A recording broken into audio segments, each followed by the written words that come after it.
Hello, ഒരു logic ഇല്ലാത്ത ഒരു ക്വസ്റ്റ്യനിലേക്കാണെങ്കിൽ ഞാൻ പോകാൻ പോണേ. അതായത് എ ഒരു കളിപ്പാട്ടം 15% ലാഭത്തിൽ ബിക്ക് വിറ്റു. പിന്നീട് ബി അത് 20% ലാഭത്തിൽ എക്ക് തന്നെ വിറ്റു. അതാണ് ഞാൻ പറഞ്ഞത്, ഈ ക്വസ്റ്റ്യന് ഒരു ലോജിക് ഇല്ല. ആരാണ് മണ്ടൻ അല്ലേ?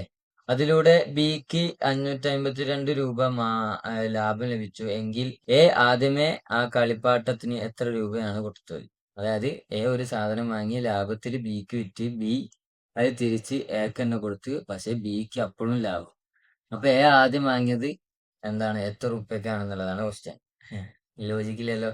അതായത് എ ആദ്യം ബിക്ക് കൊടുത്തപ്പം അയാൾക്ക് എത്ര റുപ്യ ലാഭം ഉണ്ടായിരുന്നു? 15% ലാഭം ഉണ്ടായിരുന്നു. അതായത് എ 100 റുപ്യക്ക് വാങ്ങിയ സാധനം ആണെന്ന് വെക്കുക. അപ്പം അത് എന്താ, ബിക്ക് കൊടുത്തത് 115 റുപ്യക്കാണ് എന്നുള്ളതാണ് അർത്ഥം. ഇപ്പൊ തൽക്കാലം ഞാൻ ഈ എ വാങ്ങിയ വില എന്ന് പറയുന്നത് എക്സ് ആക്കി കണക്കാക്കാം. എ വാങ്ങിയ വില എന്ന് പറയുന്നത് എക്സ് ആക്കി കണക്കാക്കാം. 15% ലാഭം എന്ന് പറയുമ്പോൾ എന്റെ ലാഭം എന്ന് പറയുന്നത് വാങ്ങിയ വില ഇൻറ്റു എന്താണ്, ഈ കൊടുത്തത് 115/100. ഓക്കെ, ഇതാണ് എന്റെ ലാഭം. അല്ലെങ്കിൽ ബി വാങ്ങിയ പ്രൈസ്. ഓക്കെ, അങ്ങനെയും പറയാം, അങ്ങനെയും പറഞ്ഞോളെ. ബി ഈ വാങ്ങിയ പ്രൈസ്, കോസ്റ്റ് പ്രൈസ് ഓഫ് എന്താണ് ബി എന്ന് പറയുന്നത് എന്താണ്, ഇതാണ്. അപ്പൊ 115/100 എന്നുള്ളത് ഇപ്പൊ ഞാൻ തൽക്കാലം ഇവിടെ ചെയ്യുമ്പോൾ 1.15. ബിന്റെ കോസ്റ്റ് പ്രൈസ് എന്ന് പറയുന്നത് എക്സ് ഇൻറ്റു 1.15 ആണ്.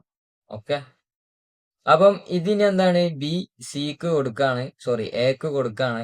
എ കൊടുക്കുമ്പോൾ എന്താണ്, അയാൾക്ക് 20% എന്താണ് അപ്പോഴും ലാഭമാണ്. അതായത് ബിന്റെ ലാഭം എന്ന് പറയുന്നത് 20% ആണ്. ഈ 20% എത്ര റുപ്യാണ്? 552 റുപ്യാണ്.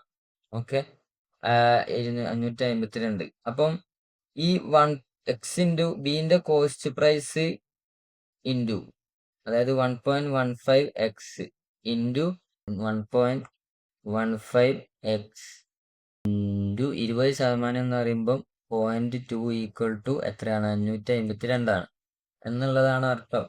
ഓക്കെ, ഇത് വേറെ പേജിലേക്ക് എഴുതുമ്പോൾ 1.15 എക്സ് ഇൻറ്റു 0.2 ഈക്വൽ ടു 552. ഇനി ഇവിടുന്ന് ഇതൊക്കെ സോൾവ് ചെയ്യുമ്പോൾ 1.15 ഈക്വൽ ടു 552/0.2 എക്സ് ഉണ്ട്. അപ്പം എക്സിന്റെ വില എത്ര ആയിരിക്കും? 552/0.2 എന്ന് പറയുന്നത് എത്രയാണ്? ഇതൊക്കെ സോൾവ് ചെയ്യുമ്പോൾ എന്താണ് കിട്ടുക എന്നുള്ളത് നിങ്ങൾ കമന്റ് ചെയ്യുക.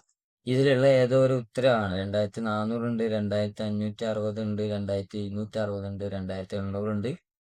അപ്പം ക്വസ്റ്റ്യൻ വായിച്ചിട്ട് ഇതുവരെയും മനസ്സിലായെന്നുണ്ടെങ്കിൽ ഈ ഒരു സംഭവം സോൾവ് ചെയ്ത് കഴിഞ്ഞാൽ ആൻസർ കിട്ടും. സോ